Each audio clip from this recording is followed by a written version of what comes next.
The telco insider whose mobile phone tower protest went out of control is back. Now, he drove a tank down city streets, destroying transmitters to highlight what he saw as dangerous tower emissions. Now, of course, he was sent to jail for that, but the former technician hasn't changed his mind about the health effects of mobile phone towers, and he's preparing another protest. But as Laura Sparks reports, this one won't involve a tank. The message was that how dangerous it was. I wasn't thinking clearly. I made some rash decisions, which I really regret. But it was out of sheer frustration, wasn't it?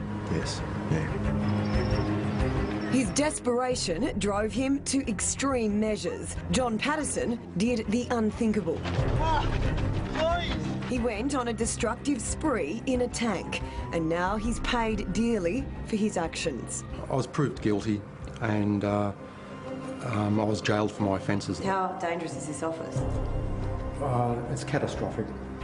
You wouldn't work here. We first met John, a former senior telecommunications technical officer with Telstra, more than 2 years ago.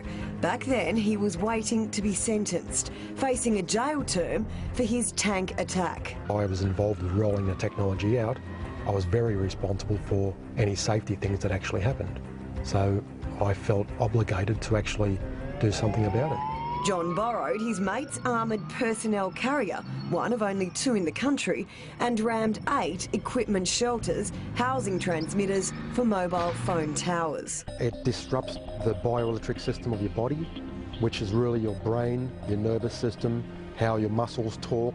For 20 years, John tested Telstra digital systems. Over the time, he realised the dangers of electromagnetic radiation. When he moved to this Telstra depot in between 2 mobile phone towers, he got violently sick. It microwaved us.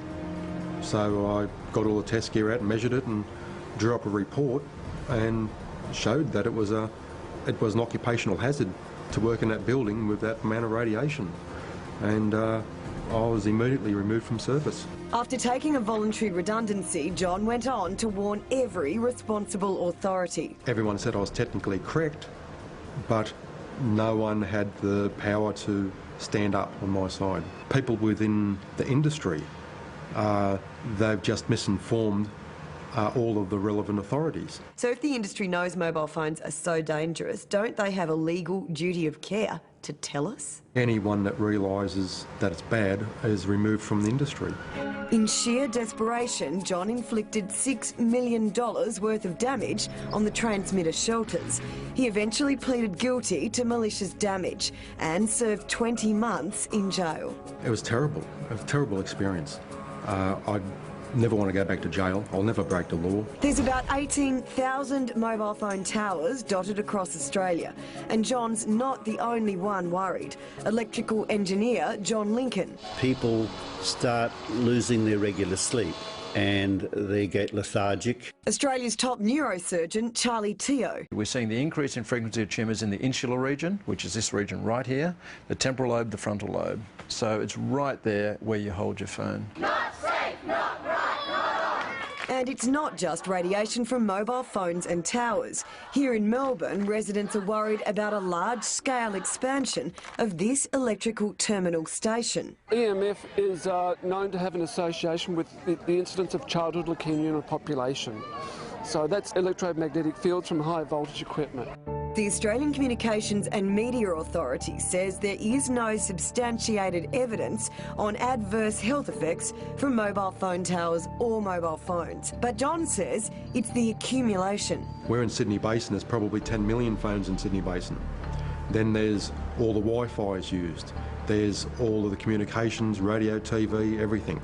John's now setting up a business. He's got $500,000 worth of equipment, including this $80,000 spectrum analyzer, one of only a few in the country. So how much radiation is in here because of that tower? It's equivalent to thousands of mobile phones being inside the office here. All ringing at once? Yes. So if I was to work in here for 2 years with that mobile phone tower there and that radiation in here, how would it affect me?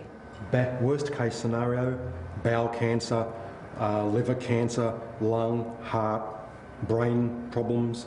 His aim to alert people on how to identify immediate effects of radiation, for example, sleeplessness, and then to teach those concerned about how to safeguard their homes and offices. What you shouldn't have plugged in during night time when you're sleeping, just general occupational health and safety. If you're not getting your sleep, I can show you how to get good night's sleep. And a Senate committee inquiry has been taking submissions into where mobile phone towers can be located. We'll be hearing more about their findings in May.